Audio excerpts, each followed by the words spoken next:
All right. See if we get anybody on here.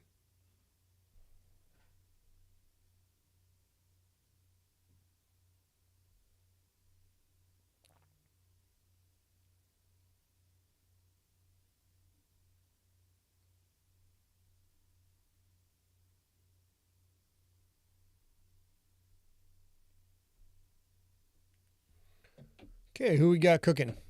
Who we got cooking on here today? Looks like we got a couple people out there in, let's see, maybe Facebook land. I don't know. I don't know who's out there. La-dee-dee-dee, la-dee-dee-da. There. I just put a song I'm singing up in the chat room. All right, everybody. So your other James Moore. Hello, sir. There's YouTube. Represent in a house. We got people on Facebook. If you're on Facebook, throw me a text. Make sure you can see this. I do not slurp my tea, sir. Eric Fisher, what's up? Martin Evans. Show must be the money. Looks like we're not having anybody coming in from the Facebooks. Got, all right. Brittany Nastasi there. Great. Great. So we have Facebook working. Tracy Shank in his house. YouTube is working. A little bit slow on the uptake, though, showing me the counts, but that's all right. Michael Grace is here. We may now officially begin. Michael's here. Hello, Carol. What's up, everybody? What's up, everybody? Hello, Jen. What's going on? Steve the Iceberg. Ricky Berg. Angela Clark, what's up? Got a fun episode for you guys today. Not a whole lot of face smashing. This is more of a setup. This is either the final lull before the storm or the second to last lull before the storm. I would say winter is coming, but it's spring. That's what's going on. Hi, Fuzz Bubbles. Jason Brown. Hello, everybody. All right. 6 o'clock. We got a couple minutes to go. Let's turn on our timers on the other screens. And 3, and 2, and 1. What's up, Trevor Haney? How are you, sir? David Roman in the house. David Roman's up in the clouds, man. He's his own Keanu Reeves movie. Like, whoa, we're up in the clouds, man. And he'll have to explain that to you in the chat room. But there is some clouds going on, and I don't think it's drugs. Could be drugs, but I don't know. I can't say for sure. It's not even spring anymore, Steve. It's summer now. Is that what you're saying? Is it summer already? 1 minute, 50 seconds ago. We're going to jump right into story time. Let's go and get my sleigh lower third up. We had such a huge show last week. So many people tuning in to see our goodbye to Bruce Press. So today should be probably, not quite as captivating, but today should be a little bit more on the upbeat. I got a crazy present in the mail. And whoever sent it did not include a card, no email, no nothing. So we're gonna show you that later. But it's very, very interesting. And then we're gonna talk. Hey, Sean. Hey, Christopher Hopper in the house. What's up, buddy? Felt my fellow bald sci-fi author in the house.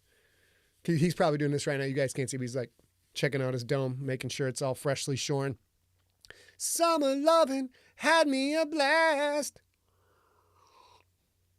It is summer, you guys. We're going to start, we're going to get to the reading here in just a few seconds. We're going to jump right into that because we got a lot of stuff to cover.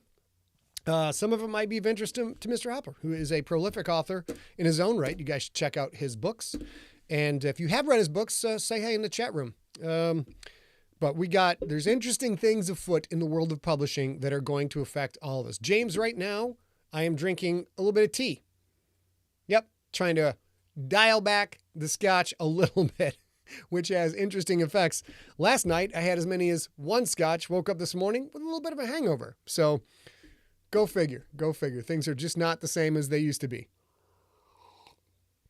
Rich Hosek, ready for his weekly sleigh ride. All right, guys, let's ready to get into it. Let's go. Go ahead and turn that off. Turn this off. Back to main. There we go. And we're about to hit recording. Oh, shoot. I already told you we were talking about, I took care of that. Told you we're going to be talking about after the episode.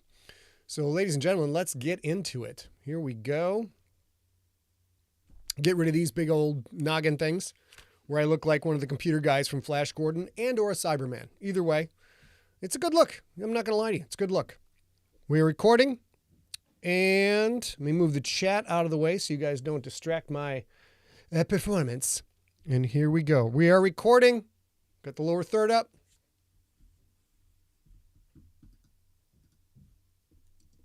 Oops. And just one last little thing here. Get that done. And I forgot to set the timing on the teleprompter. That looks good. There we go.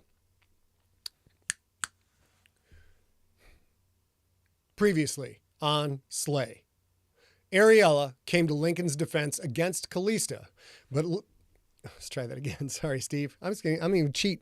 Stop recording. Start recording. Boom. Previously on Slay, Ariella came to Lincoln's defense against Callista, but Callista's lawyer, Shocking Cock Khan, got the upper hand. If Lincoln wants to change his contract with Callista and have her keep his son safe on the shelf, he must protect Callista from deadly bounty hunters. But before Lincoln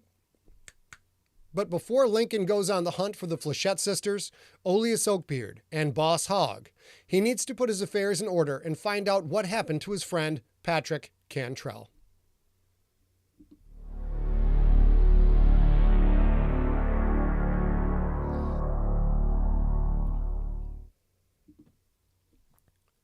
Dante Oganov hated carpet rides. Carpets never felt solid, like a plane did, or even a griffin, although the latter always stank from their incessant farts. You eat raw yak meat, it's going to take a toll in your digestive system. But Dante's benefactor hadn't sent a plane or a griffin, he'd sent a carpet. And Dante sat his fat ass on it for the ride across Cordis. An ugly city from the ground, true, but from the air, the buildings gleamed and the rivers sparkled.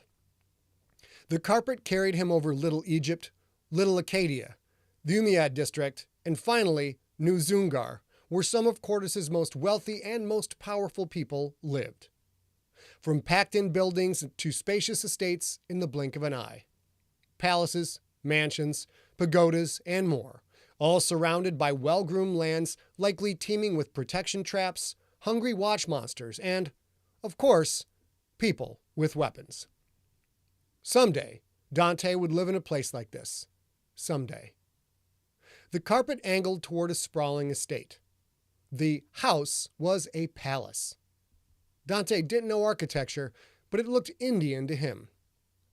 Stretching out from the house, small rocks of different colors were laid out in the shapes of large magical symbols. But the carpet didn't take him to the house. It lowered him to a 10-meter wide peace symbol near it, done with white stone atop cardinal red.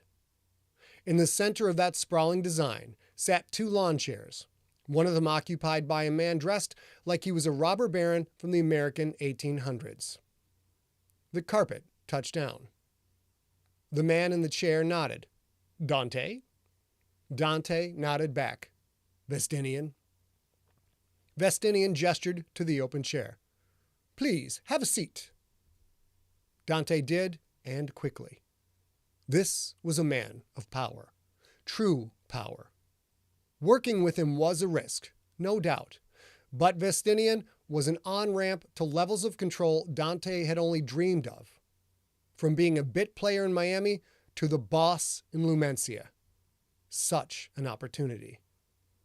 And all because Joe had connected Dante with that kid. I'm concerned about my investment, Vestinian said. I appreciate you taking the time to bring me up to date. Vestinian was old school. Old ancient school, really. No phones, no orbs. All conversations were done face to face. Vestinian went to no one. When he wanted you, he sent for you. Things are going well, Dante said. I'll make my move soon. Vestinian smoothed his narrow mustache. It gleamed with the same salt and pepper sheen as his well-coiffed hair. The man seemed to make a concerted effort to look like Clark Gable. What his real face was, Dante didn't know. Vestinian's threadwork was orders of magnitude beyond Dante's skills. I funded your operation for business reasons, of course, but also personal ones, Vestinian said. The boy is still alive. A statement, not a question. Vestinian knew. Did Vestinian have connections in Lumencia? Was one of the bounty hunters secretly reporting back to him? All the hitters are hunting the boy, Dante said. I have a cockeye on the lookout for him, and also that asshole Franks. No sign of either. Well, I'm not surprised. Someone at Lincoln's level is adept enough to keep himself screened, and your hitters must be hunting for the boy when they're not prepping to remove Callista, which leads me to believe they aren't all that focused on said hunting. No matter. They can find the boy when they finish with her. A relief to hear those words. Taking out the boy had been part of the deal. Being able to kick that can down the road a bit helped Dante immensely. I understand, Dante said. Vestinian reached inside his suit jacket, came out with a rectangular plastic container. The thin sheet of plastic sealed across the top was inked with a blue Ritz Crackers logo. I recently acquired 3 cases of these, Vestinian said. Horribly expensive, very rare, very nice, very smooth. He peeled off the thin plastic top, paused to lick free a bit of yellow cheese, or whatever it was that passed for cheese here, that stuck to it. A tiny smear clung to Vestinian's mustache. He tossed the now curled up plastic under his chair, then used the thin red plastic rectangle inside to scoop up some of the orange goo. He set the package on his lap, removed one of the thin crackers, and spread the stuff on top. The cracker broke slightly under the mild pressure. Confound it, Vestinian said, although he sounded anything but annoyed.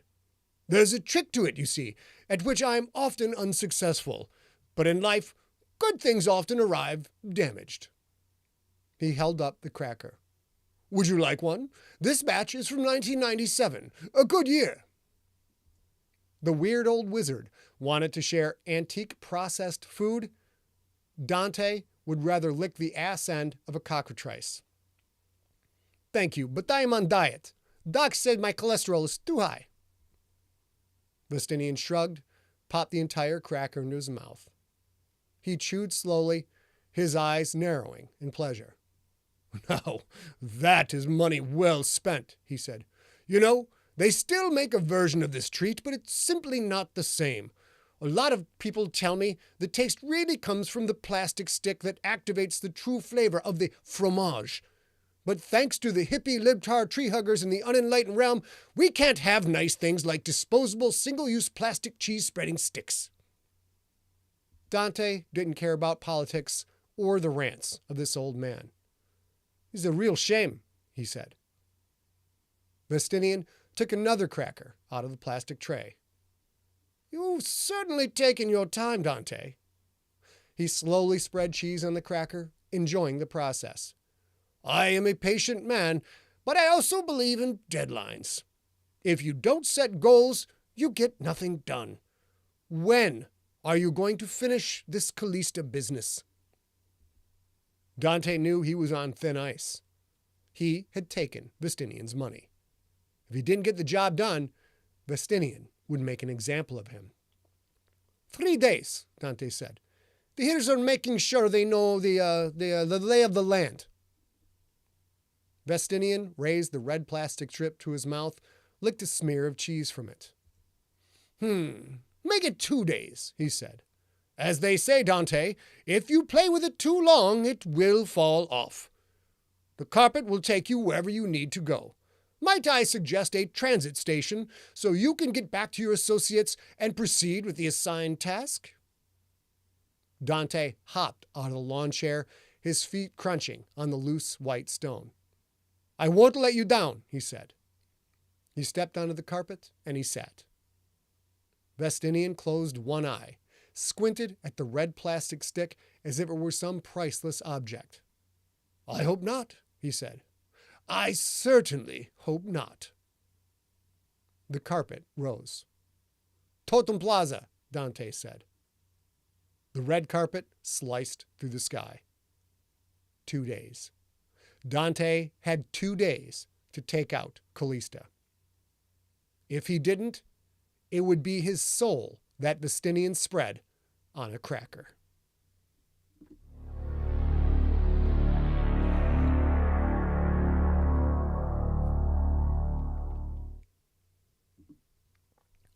I say, it's called Nurple. I think it would help you boys out some. We gotta have a talk before you take it, though. Butch was in the passenger seat, Money Monday in the driver's seat. They were parked in the 7-Eleven parking lot, talking to Boss Hawg on a call routed through the Chrysler 300 sound system. I had that strain once, Butch said. Wasn't as good as Pineapple Express or Garlic Butter, but it wasn't bad. There was a pause. Butch glanced at Money. Money shrugged. Garlic butter, Hawg said. What exactly is that? It's weed, my man, Monday said. High-grade ganj. Butch held up a hand. He didn't want Money doing the talking. Oh, I say, you're referring to pot, Hawg said. Giggle smoke, Mary Warner, goof butts, am I right? Money fought back a laugh. He mouthed the words giggle smoke, then bit his finger to keep his laughter in check. His shoulders shook. Butch didn't think any of this was funny. He had never heard those nicknames for weed. That's right, he said. You got it. Like I said, I tried Purple Nurple. I say, I'm talking about a completely different substance altogether. When we get to the point of going to see our mutual friend, the stuff I will provide will help you get the job done.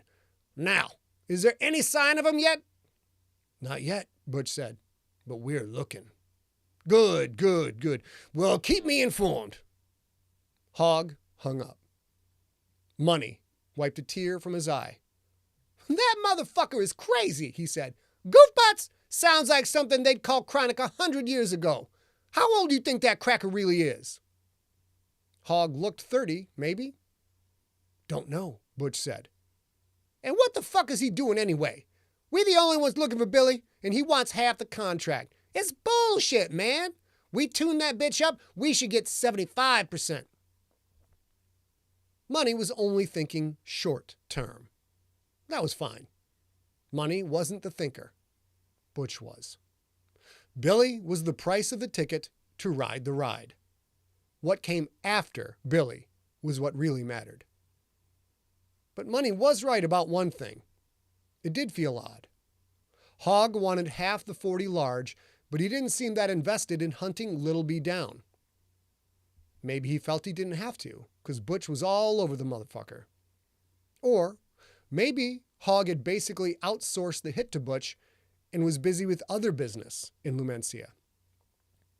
Did that matter? Not really. Butch was just moving up from AAA ball to AA. Hawg was already in the show. Butch had to earn his way up.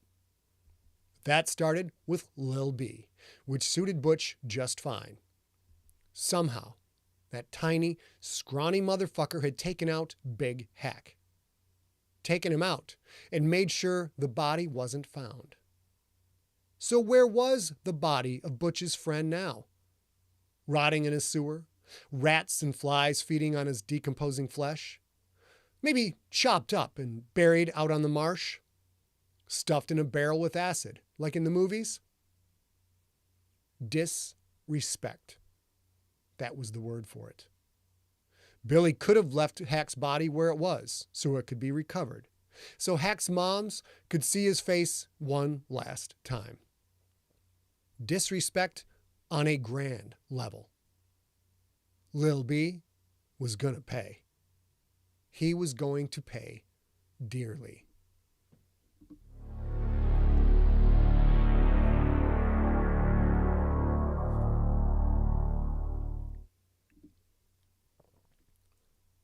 Cantrell and Cantrell's office was in Olmecville. Not one of Cordis's richer neighborhoods, but not one of the poorest either. Most buildings on this street were mixed-use stone ziggurats, businesses on the ground floor, and who knew what on the floors above. The door to the office was closed. Cantrell and Cantrell painted across the top in gold letters trimmed with black. Certified Patchwork Legal Representatives beneath the name. And below that, a temporarily closed sign hung from a nail still bright where the hammer had hit it. Lincoln knocked. No answer. "Dylan, open up." Still no answer. Lincoln leaned closer to the door. "If you don't open this door, I will kick it down to see if you're in there. And if you are, I'm going to be even angrier than I already am. And here's an important clue. I'm already pretty fucking angry." A hushed pause, then Lincoln heard someone moving around inside. He was going to beat Dylan Cantrell's ass. Did the idiot think he could escape Lincoln's wrath? How could Dylan throw away their friendship on a little bit of gold? Lincoln heard the sizzle of a magical lock. Then the door swung inward. It was dark inside. Some of the city's perpetual twilight filtered through, though. Let me do that again, sorry. It was dark inside. Some of the city's perpetual twilight filtered through, though, showed Dylan. His face turned away. Dylan walked deeper into the office. He left the door open. That was as much of an invite as Lincoln was going to get. Lincoln stepped in, closed the door behind him. "Where is my gold, motherfucker?" Dylan dropped heavily into a desk chair. He still wouldn't look Lincoln's way. "It's gone," he said. "I failed you." "Then you better unfail me." Lincoln walked to Dylan's chair. "I need that gold. Look at me." Lincoln whipped the chair around. Dylan had already taken a beating, it seemed. The skin around his eyes was a sickly yellow, spotted with patches of dark purple and blotchy red. A deep cut lined his bottom lip. A bruise on his forehead looked like someone teed off on him with a 5-iron. "What the fuck happened to you?" Dylan looked down. "I got robbed. Sort of." "Someone robs you when you're not home," Lincoln said. "When someone beats your hide like this, it's called a mugging. You know who it was?" Dylan said nothing. "If you got jumped, it's not your fault," Lincoln said. "Why didn't you call me? You could have sent a messenger or something at least." Dylan closed his bruised eyes and looked away. "I was embarrassed, humiliated. You asked me to do you a favor and, well, I lost your money." "This is a goddamn law firm," Lincoln said. "You're fucking lawyers. Lawyers have fucking money. You couldn't get some of your own gold to Bingles to cover me? Where are your parents?" Dylan put his elbows on his knees, rested his face in his hands. "They're on vacation," he said, "for 6 months. They trusted me to run things. I couldn't call them. There's these guys who are shaking me down. They came after my parents left, said I had to pay them protection money. I figured I could do that until my parents got back and, well, then they'd deal with it. Better to be out some money than to have my parents come back to a burned out office, you know? These guys took all the money I had, everything in my place too. I'm so sorry, Linc. They happened to come when I got back from your place. I had your gold on me. I tried to stop them from taking it and..." He lifted his hand, gestured to his face. "That's when this happened." Lincoln's anger didn't fade so much as it shifted targets, from Dylan to whoever had hurt Dylan. "You're going to tell me who did this to you?" "Why? So you can go and kill them?" "Maybe," Lincoln said. "Depends on my mood." "You'll just make more problems for me, and for Cantrell and Cantrell. I'm in enough trouble with my parents as it is." Lincoln reached toward another desk, Dylan's mother's desk maybe, and pulled over that chair. He sat down, leaned closer to Dylan. "Right now, my problems outweigh yours," Lincoln said. "If I don't pay Bingles today, that little monster is going to come after me. I already have enough people coming after me, Dylan. You're going to tell me who did this to you. I am beating someone's ass today. I'd rather it be theirs than yours." Dylan looked up, finally, shame in his bruised eyes. So I got the shit kicked out of me, and if I don't tell you who did it, I'm going to get the shit kicked out of me again, but by you? Of course, that's what Lincoln had been insinuating, but to hear it out of Dylan's mouth made the reality of it hit home. Lincoln knew that he was a dumpster fire of a friend. He put a hand on Lincoln's shoulder. Tell me who did this. If they took your money and my gold, they probably have more of the same, and I need it right now. Dylan sniffed, nodded. All right. The guy's name is Artie. He has a tapestry shop 3 blocks up the street from here, the corner of Rubber Tree Lane and Stone Block Boulevard.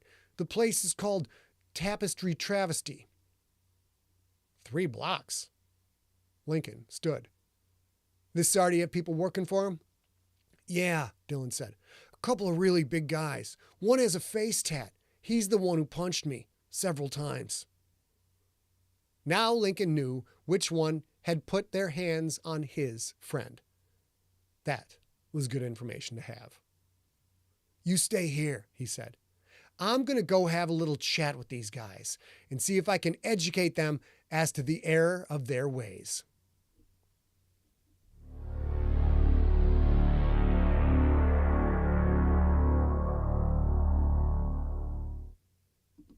That was episode 25 of Slay. Should be 5-6 episodes left. Join us next time for episode 26.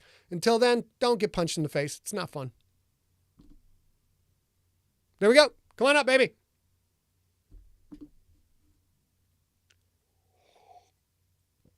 Oh, my God. Oh, my God. It's so warm in here.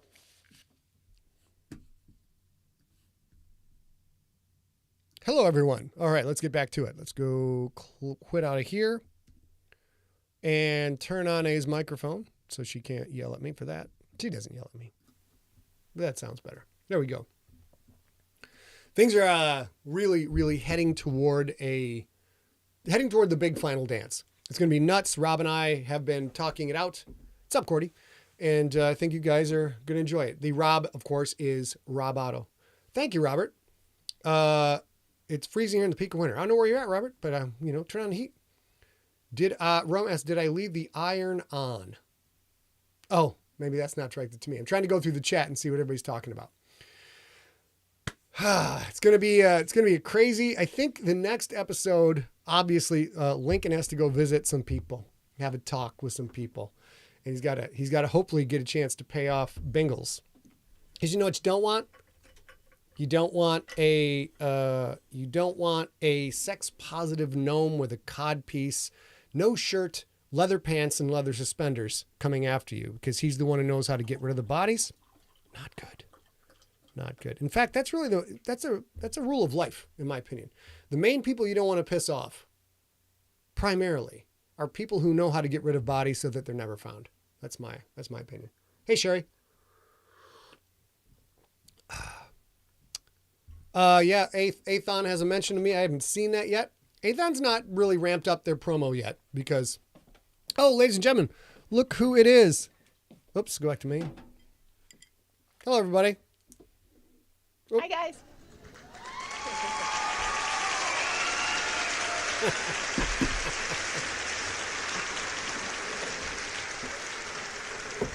Now, you can hit that fan whenever you're ready, sweetheart. We're good. That's right. This is the Sigler sitcom, ladies and gentlemen. All right. Give us a second to get caught up here. We got fun things to talk about today. Also, some very odd things in the world of, in the creative world. And this, I only have one of the AI and publishing stories for you today. There's 2 that just recently popped up. And it's just going to keep on going. Yeah, David, you do need that sound when you come home. That's a signature sound. I didn't get that off the internet or anything. I made it from scratch in front of a live studio audience, if you will. Hey, babe. There we go. Oh, look at you. Look at you. Chin. Looking all good. Hi, guys. Can you get that away from the arm? There, perfect. There we go. It's getting hot in here, ladies and gentlemen, so we are firing up the fan, so you may hear a little bit. And I forgot. I put ice in your drink. Oh, that's okay. Don't worry about it.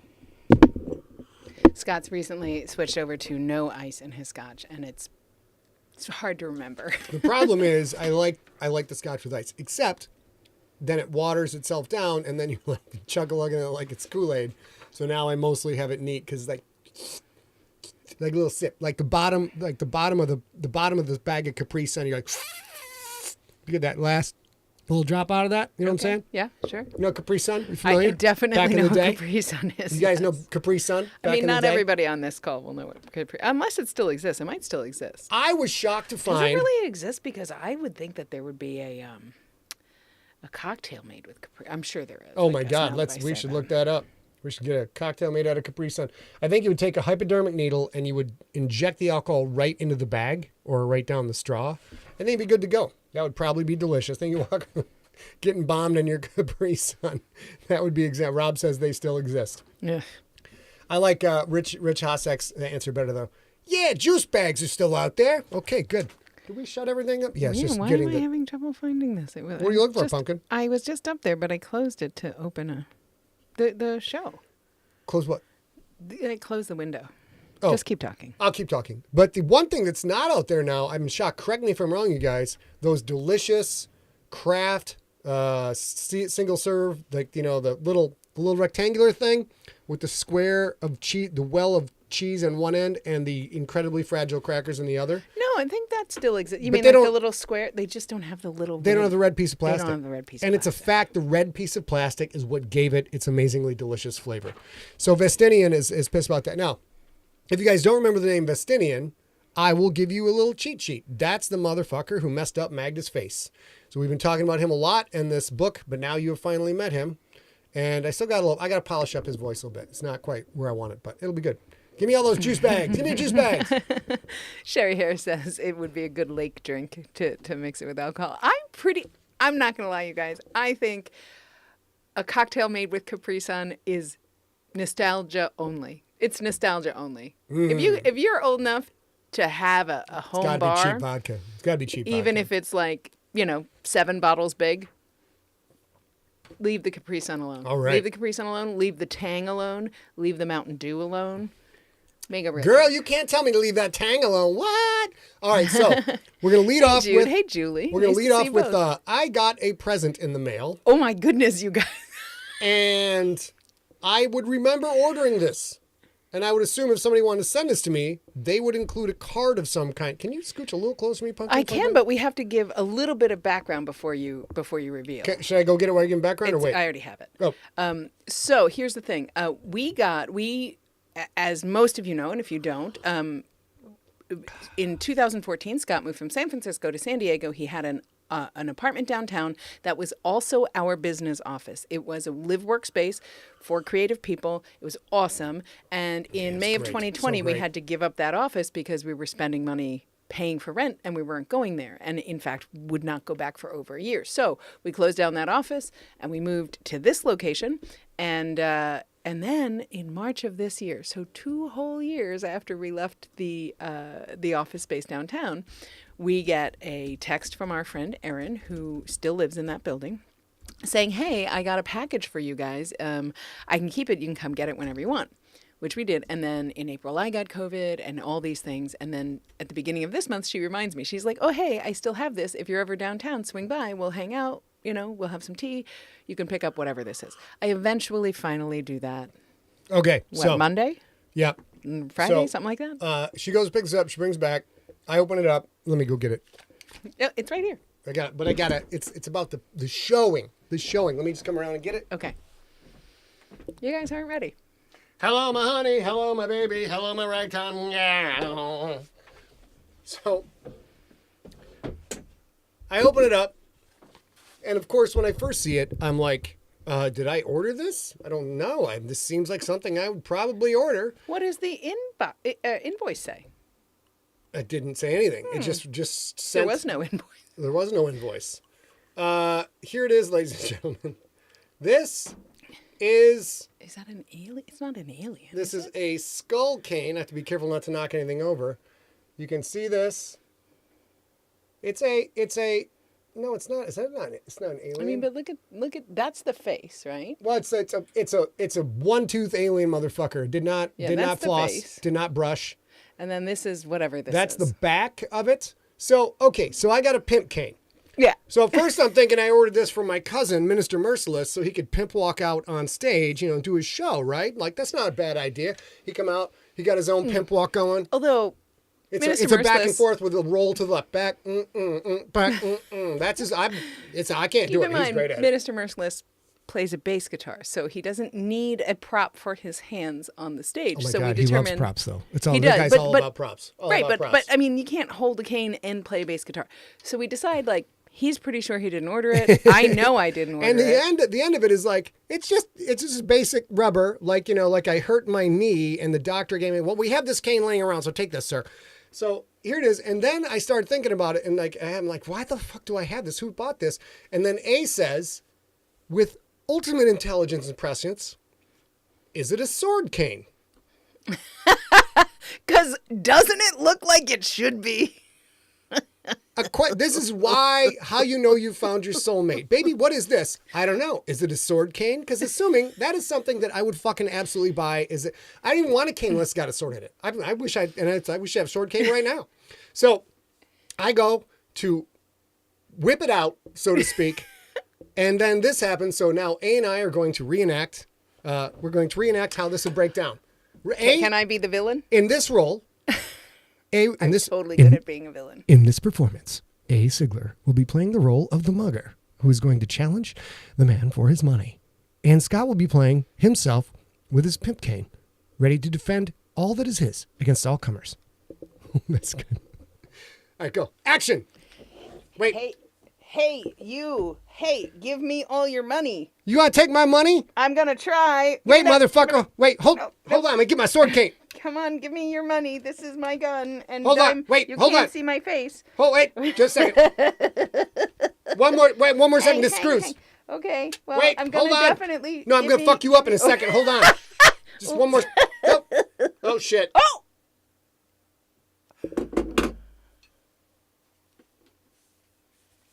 What the fuck? The sword's gone. Okay, wait. Let go. No, it's not that. Oh my goodness. This mystery is getting... There was a fucking sword in there. It was like this long. It was a dagger. A rapier. Give me your phone. Okay. Well, this is dramatic. This is why we win Emmys, bitch. Why we win Emmys. Do you see anything? I'm so intrigued. Oh, it's in there. It's in there. It's broke. Okay, well, give me the bottom. Give me this. So it's a sword cane that you have to unscrew. Oh, so that is... well, it's not broken. It just needs to be put back in its little mahoozy there. That's a technical term. Oh, There we go.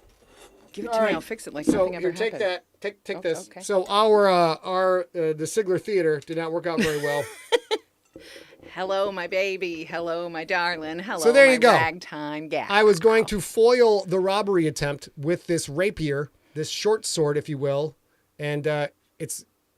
Okay, we have to fix that. So listen, motherfuckers, anybody who sent this to me, fess up. I would like to know, because I don't know who sent it. Also, from now on, when you send me a fucking sword cane, when you motherfuckers send me a sword cane, it's straight. It's a pull out. I don't want to unscrew it. I got to take care of business. I don't have time to be like, hold on, kick your ass in a second.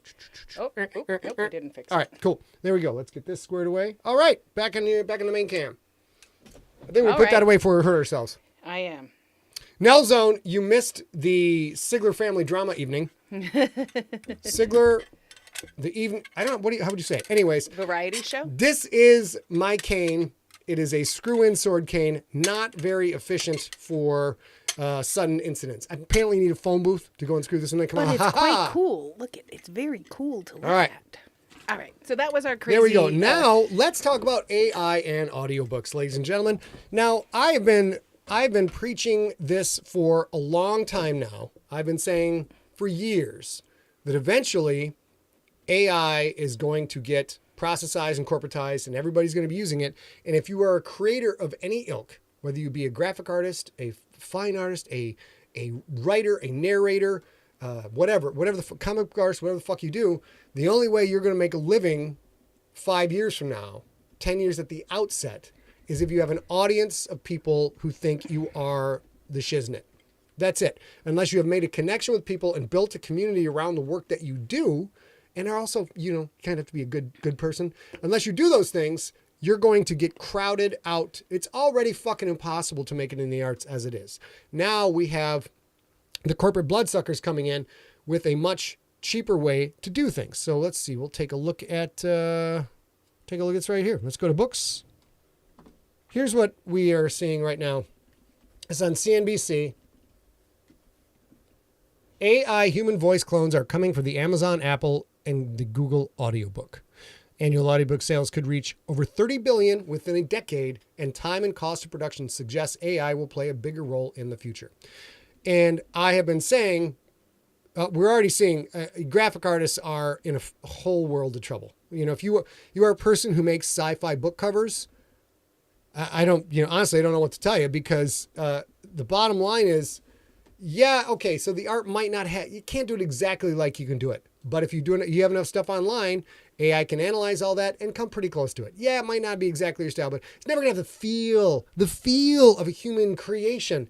The problem is the people who pay artists to make things could give two shits about the feel of it. Even my book covers, except for Infected, all of my book covers with Random House, Penguin Random House, one of the biggest publishers in the world, they've all been literally clip art book covers. They've gone to, iStock Photo or wherever, and they've found this image, they put it all together so that they didn't have to pay someone to create an actual original piece of art, which is, if Penguin Random House tries to find ways out of paying an artist to make something, what do you think is going to happen now that the AI stuff is actually it's already pretty cool, and it's getting a lot cooler very quick. We're going to talk about that in the weeks to come. I'm from Stand Down. We're going to talk about that in the weeks to come. But what this story talks about is something that's near and dear to both A and I. We're both audiobook narrators. Mm-hmm. Our books are narrated by people like Ray Porter and Balky and people of that nature. And this has been a big one. When I've preached about this online, a lot of people come back and say, it doesn't have the same, an AI is never going to replace the human voice. It doesn't have the subtleties. It doesn't have the nuances. And here's the thing. It doesn't have to, because you go through this. I'm not going to read this directly to you. So let's go back to Maine, but this is on CNBC. Search for CNBC, voice clones are coming. Here's how shit's going to go down. With his notes over here. So yes, will an AI read book ever be as good as a human read book? No. But it doesn't have to be, because here's how it's going to go. You ready? No, but how do you know that? Well, it's going to get to the point. I'm going to cover that. I'm going to cover all that. Here we go. So here's the plan. This is the plan of publishers, and I guarantee you can take this to the bank, to the blood bank, Senator Trent. Right now, publishers are already paying audiobook narrators for the right to fully digitize their voice and convert their voice into an AI algorithm. So someone like James Earl Jones, who's already taken a big fat check so that the voice of Darth Vader will always be James Earl Jones' voice. Mm-hmm. This has already happened in the single biggest fiction property in the history of mankind. So Darth Vader will always get to hear that same voice, and it's going to be read by a computer in perpetuity. So what happens is, if you're a Scott Brick, or if you're a Ray Porter, audiobook company like Brilliance or Podium or Recorded Books is going to come to them and say, we would like to give you this truck of money we have just pulled up to your house. It's right outside. It's got gold. It's got diamonds. It's everything you need. We want to give you this. All we need to do is digitize. Skull cane? No, skull cane's only for me. We're going to give you this truck full of money so that we can digitize your voice. But wait, Ray Porter, it gets better. Not only are we going to give you this buttload of money, but every book we produce that uses your voice you're going to get residuals from that. You will get a royalty on every book that comes out. So now, point one, truckload of money. Point two, the audiobook, the narrators who will agree to do this realize they're going to make money while they sleep. They're going to, instead of putting out, let's say, for example, 12 books a year, pretty aggressive rate, I'd say, their voice will be putting out 100 or 200 books a year. So the amount of money they will lose in the individual book by not doing it live will make up in bulk, and they will have a big long tail of money. So they get royalties. Now how this works for the publishers is, publishers pay less per book to get the books converted into audiobook, and the narrator gets paid for doing absolutely nothing. In the publishing world, cheaper is almost always going to win.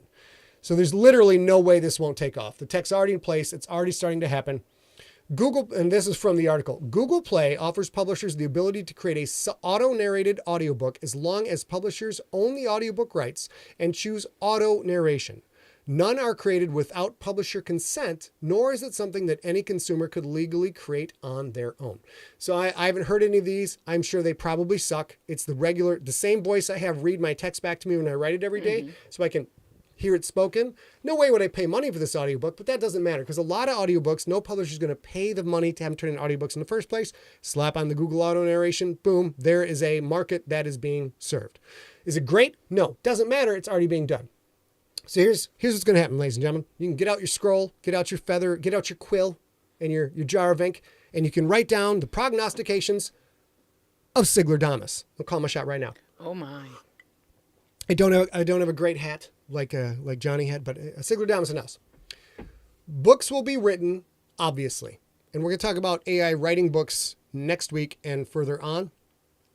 Narrators will be paid to digitize their voice, or to have their voice digitized to AI.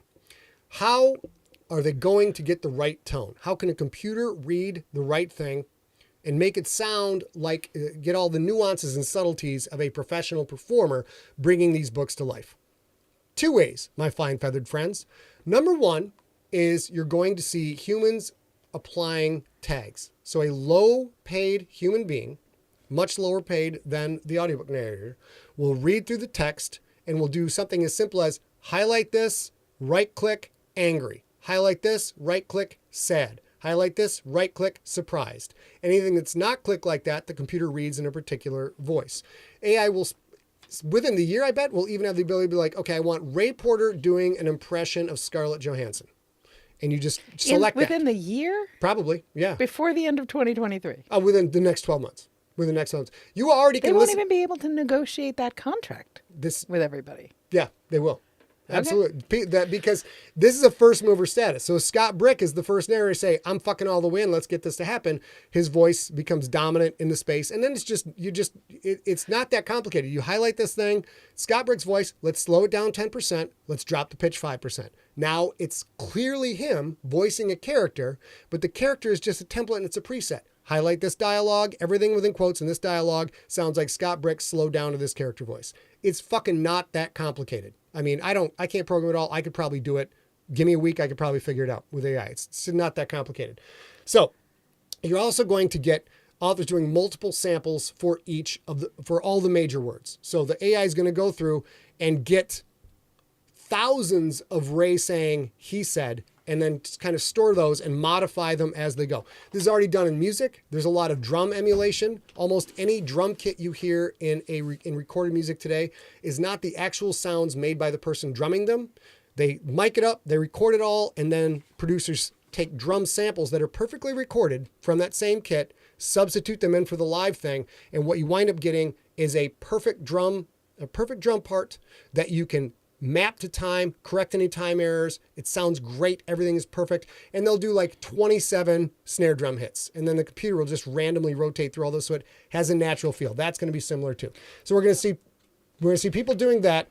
And that's a very cheap version. And then the other super cheap version, you want to say something? Yeah, I wanted to point out that Daryl Harris said in the chat, he thinks that publishers will say, okay, what voice do you want to hear reading the book that you bought? Very possible, because when you've got your intern or and this will also be done with data farms, there's like every time you get you're an American, you get customer support, and it is somebody who knows what the fuck they're talking about, but they're clearly not in America. They're over in India, and there's a bunch of people around them there, because this is a cost-effective way for software companies to do customer support. They spend less on it. You're going to get people in cubicle farms sitting down, reading the stuff, marking all these emotions, and then yes, you just like, boom. That now I want Scarlett Johansson to read it doing an impression of Scott Brick. That's going to be dialed in with anybody whose voice. So you may get the choice. I would like to have, I think I would like to have a female narrator in her 40s read this to me. What are my options? Click and you go. This is a silver bullet for the publishers, right? The customer gets more choice The publisher produces it for less. The producers offering more choice and producing things faster and cheaper. Totally going to happen. Here's the other way it's going to go down. Now, I'm sure some of you have seen that the deepfakes. I've watched several deepfakes of Arnold Schwarzenegger and Tom Cruise being plastered onto any movie in the world.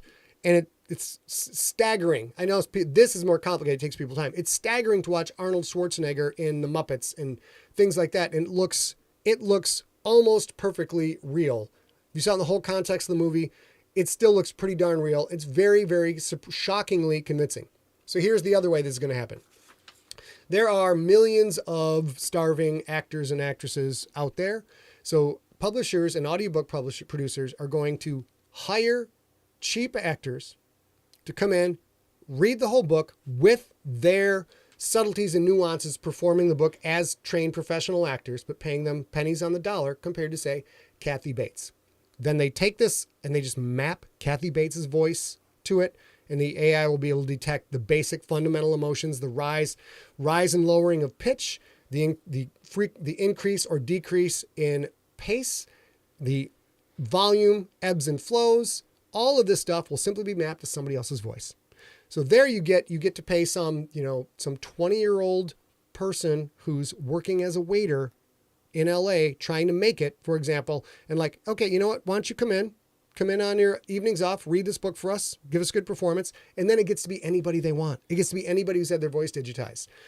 This allows you to say have Kathy Bates, who's a fucking incredible audiobook narrator, absolutely one of the best.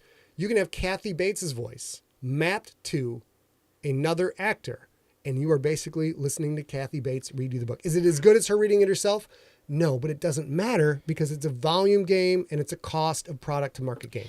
That's generally at the same moment that you were saying, eventually they'll just map it to somebody else's voice. She was sort of saying the same thing in the chat room on YouTube. A low-paid human reads the text for inflection and intonation, and AI layers over it. Yep, and David Rum points out, there was an old movie called Looker where the models were digitized so they could give the perfect performance. I believe also in that movie, you had to kill the model. You had to kill the model to get the perfect performance. Could be wrong about that, but so Dan this Baker is says now everybody knows what it's like to go drinking with you. Yeah, this is basically it.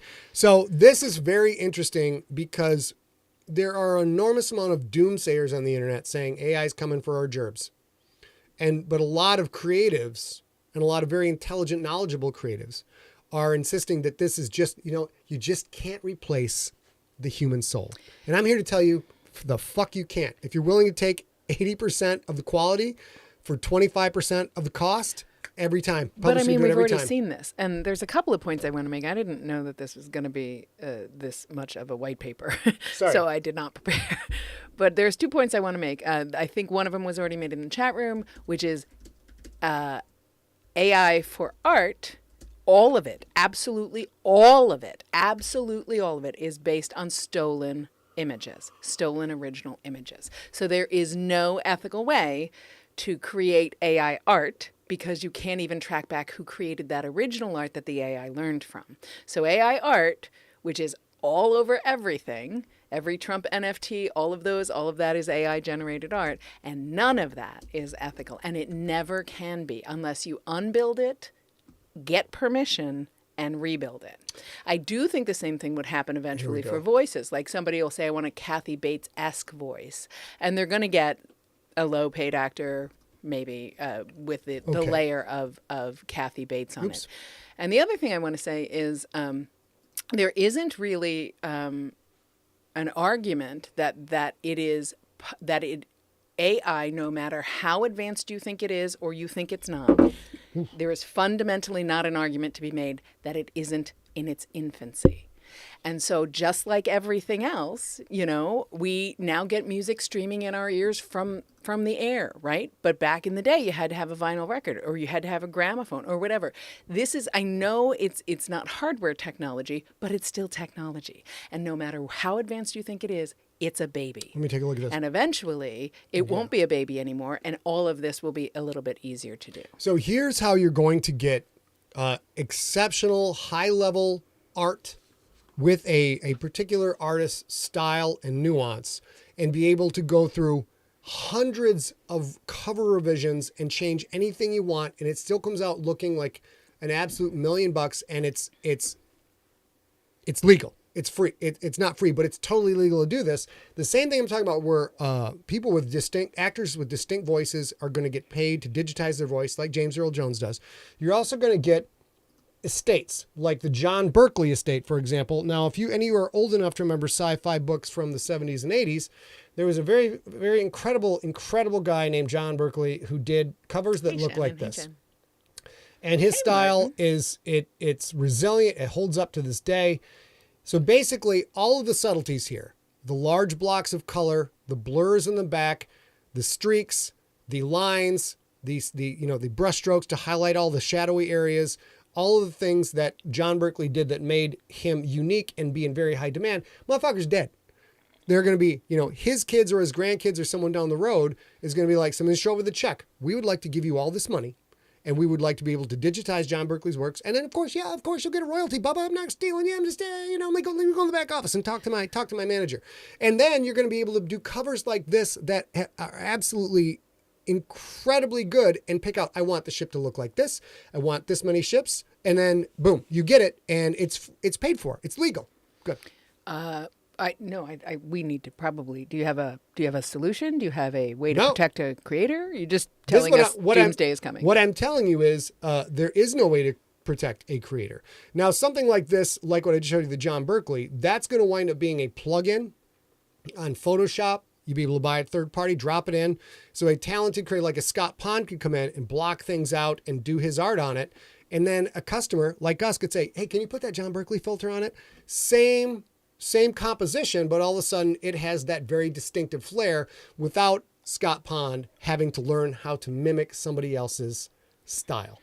These are going to be incredibly cost-effective ways to do this. Just talking about AI covers, Empty Set Entertainment, A&I, we have a certain budget for cover art, and a guy like, the John Berkeley type thing for original hand-painted or hand-designed on computer art, we simply can't afford it. There's no, the people at the top of the upper crust of this stuff, they charge validly a very high amount for their labor. So, okay. So, the thing is, it always comes down to, the cost of time to market. How long does it take you to make something that's good enough to sell to the largest number of people? And that will always win the day. So, like, for example, the KDP, the Kindle publishing, this stuff doesn't have to be good either. That's the other thing you're talking about. Like, if we're going to pay $500 for a cover by a top 20% artist, or we're going to pay $2,000 for a top 5% artist, there's a lot of people, actually a lot of publishers are always going to take that cheaper option. And they're like, that looks good enough. And then they'll put it out. It'll be fine. KDP showed us that there are people putting out books that they literally write one draft. They don't even edit it. They write lots and lots and lots of people. Lots of people. But this brings up an interesting point, and people are talking about it in the Facebook chat room. There is, just like everything else, I can go to Amazon and buy a pair of metal stamped earrings, or I can go to Etsy and buy a pair of handcrafted earrings. And if I choose the handcrafted version, that's going to be more expensive. But it's worth it to me because I don't need to support Alibaba in China, but I do want to support or Asia. I'm not picking on China or Alibaba, but I'm just using that as an example. Or Amazon. I don't need to support them. They're supported enough. I would love to support, Mary Jones from Arkansas or something. I'd rather do that. And that's a choice that people are going to have to start or will have to make. And I think it was Howard, forgive me, it scrolled past me, but I think it was Howard who's in the Facebook chat room who called it traditionally read novels, and they would be more expensive. And, it's interesting to think of hey, Jen. It's currently 2023. Scott was first traditionally published, or Big Six was it six then? Big Six published back then in 2007. So somebody in 2023 who wants the career trajectory that Scott had or has is going to have to face all this competition and flooding of the marketplace, and that's going to be increasingly more difficult to do. And it wouldn't surprise me if an Etsy-like thing cropped up for certified Yeah. original art, Yeah. certified original books, certified original photograph, whatever it is. I think that might happen in the future as well. Barry, that's very sweet. Barry says, Scott's reading skills are what hooked me in the first place. He's a cut above. Not all authors read like SAG members. You are correct, sir. You are correct. But going back to KDP briefly, we got to finish up here, is the point I am making with that is there are authors who are writing literal first draft copy. These are not guys, it's not like Jonathan Mayberry is writing a first draft or Peter Clines is writing a first draft, which is still going to be probably pretty fucking good. Except it's still going to be a first draft. It's going to have typos. It's going to have grammatical errors. It's going to have missing punctuation, all of that. You've got people who have not been through the trenches and have not learned to finally put in the time to hone their craft, to get good. Like the shit I wrote my first 2 years of writing, it's just garbage. It's horrible. It took me a long time to get as good as I am now. But these people are putting first drafts. They're not good writers yet to begin with. First drafts, putting them in KDP, and they're selling thousands of copies because what they do is they write many books in a series and they know how to market and get the word out. And the crazy thing is the people are buying this stuff, and the people who are buying this stuff are not at all sad or disappointed. People are like, I don't care. It's just escapism. And they read it. So when I'm talking about the quality of the audiobook narration, the quality of the art, and comparing that to a master of their craft, it doesn't matter. It doesn't matter to the average consumer in this space. The people who are going out and buying original artwork to hang on their wall, yes, it matters to them. The dude who's like, sees the cover for 2 seconds, and I just want to listen to something while I'm driving 18 hours across the country, could give a shit. He doesn't care. Doesn't care what it sounds like, as long as they get it. So yes, you will have it'll be like everything else. You will have your Lamborghinis, you will have your Rolls Royce, and then you'll also have your Hyundais. You'll have your $200 barely held together with sticks and glue cars. And the barely held together cars with sticks and glue always sell more, exponentially more than the very expensive things. The last thing I'll say about it is I do think that there will have to be some sort of accountability, I think. If we listen to the father of AI who left Google because they were moving too aggressively and all that jazz, if you actually look into it, I think there will have to be a management of how AI works with humans in a human space, because jobs will be lost, jobs will be converted, all of that stuff. Now, the way that AI could be managed, we've all seen a documentary called Terminator. That could happen too. And I think that's what everybody's afraid of. So, I know it's small potatoes, but kind of be vigilant about how you use AI in your life, because the reality is the AI is by definition a self-learning instrument, right? So eventually it will learn more than you want it to. And so we have to manage it from the get-go. And we could, maybe could make a difference. Probably, I think it will need to be legislated, and I don't think anybody wants to do that right now. D79 says, tentacles was great. What are you talking about not being good on the first draft? Thank you, D. That was why I was making that face, actually, when I was like... Yeah, that's what I'm talking about. That's what I'm talking about. There are people like putting out stuff that's basically the same quality as this monster story I wrote in the 3rd friggin' grade and publishing it. And you know what? The thing is, this is what I've said from you guys, OJs, way back when. What I always said was, I don't need to be the best there is. I don't need to be recognized as the best there is. What I need to do is get something into the marketplace, the digital marketplace, English speaking, and get a teeny tiny little slice of that, because the pie is so fucking big that if we get 0.00002% of the marketplace, we get to have this business and this life, which we'll probably have as long as we keep kicking.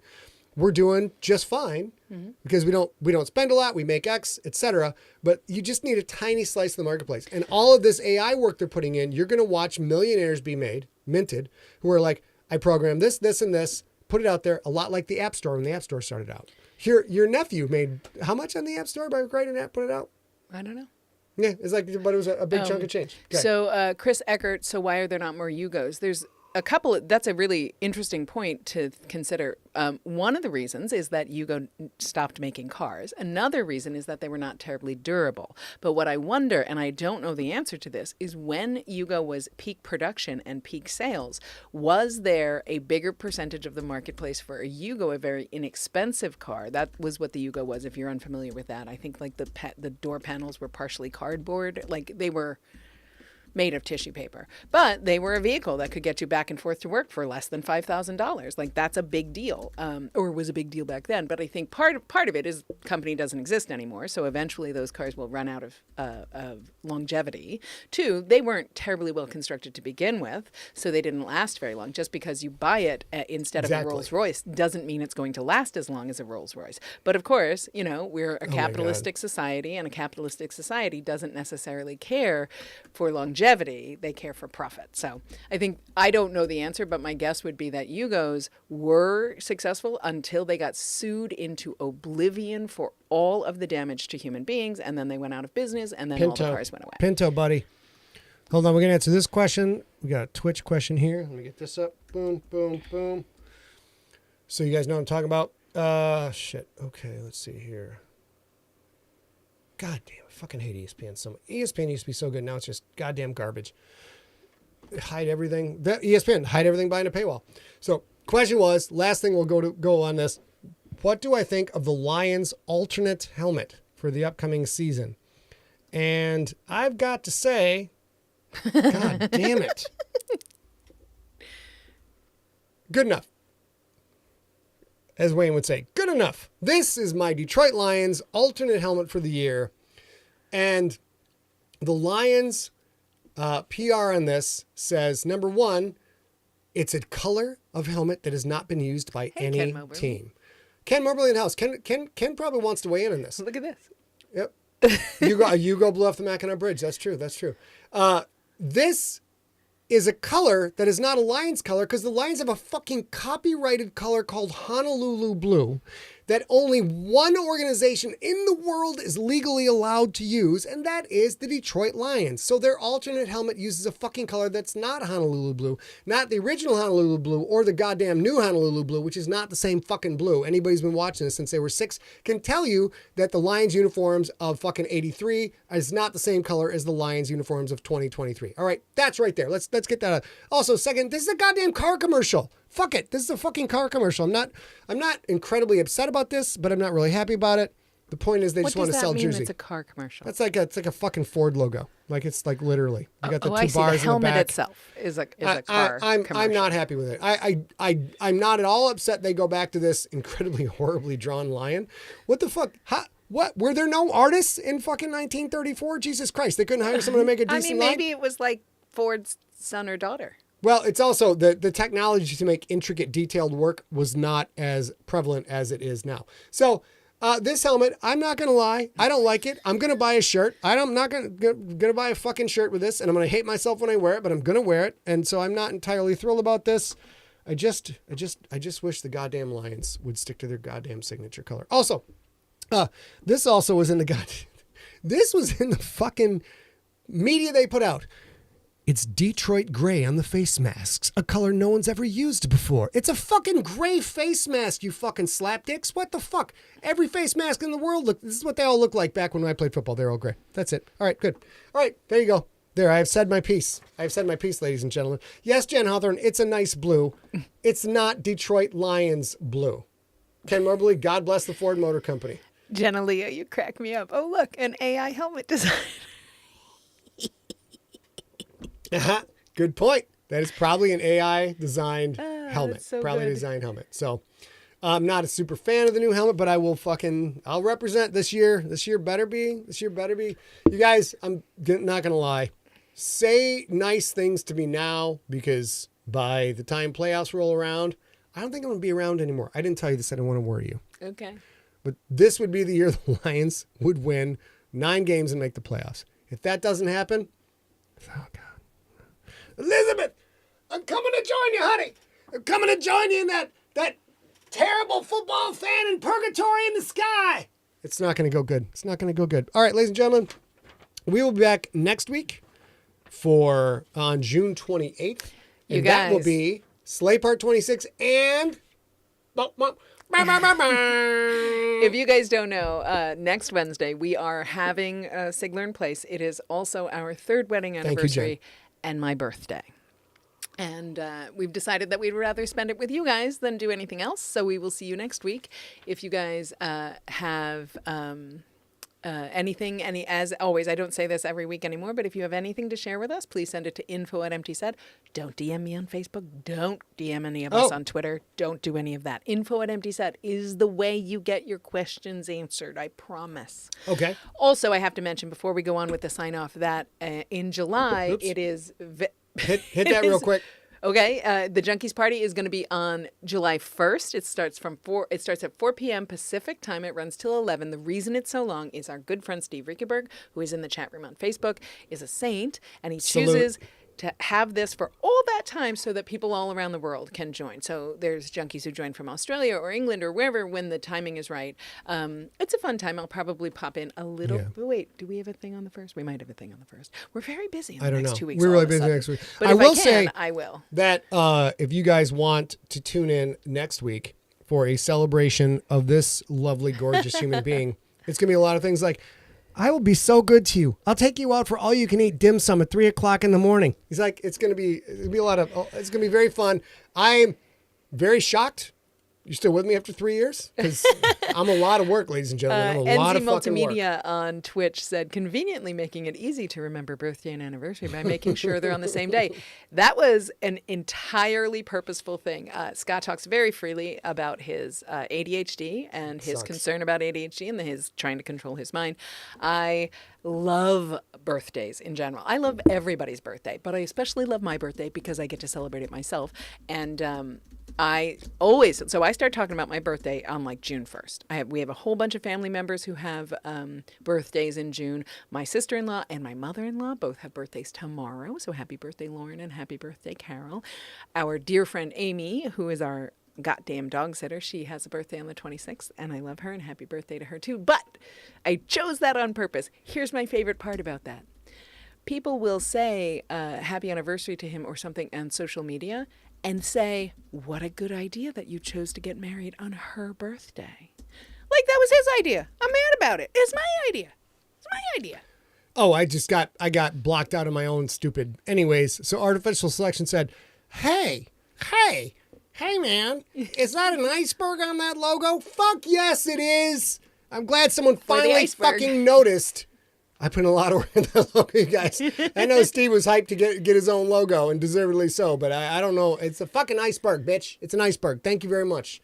Home, turn that off. All right. Could talk to you guys all night, but I would like to go hang out with A now. So anything else, baby? Yeah, so we will see you next Wednesday for Slay Part 26 and our birth-anniversary celebration. Please join us. Until then, we want you to stay smart.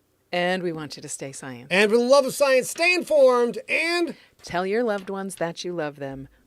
And tell the people, if you can forgive somebody, forgive them, because life is too short to do anything else. Yep. Forgive people, tell people you love them, and fucking move on with your life and be happy. It's very good. Do you. Stay girthy, everybody, and very soon, coming up in just a few months, the PV James Keeling set sail, motherfuckers. And the reviews are coming in, and they are extremely positive.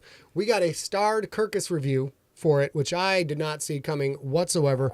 We've got incredible blurbs from Yuri Lowenthal, Tara Platt, Jonathan Mayberry, Peter Klein, Pierce Brown. Mm-hmm. So people are digging the crypt. And of course, I'm not gonna lie, I'm nervous about it. It's a very weird book. It's a weird book. Like I know I can deliver a GFL book and just spank your ass with it. Crypt's really weird, so I hope you guys dig it. It's a Sigler book though, so I'm pretty sure you're gonna love it. Later, Gators. All right, let's switch over to here. Ready? And until next week, you know what they can do? Kiss off. First of all, make sure you unscrew your cane sword. And just ask the burglar to be patient. And then you whip it out whoosh, and tell them to all kiss off into the sky.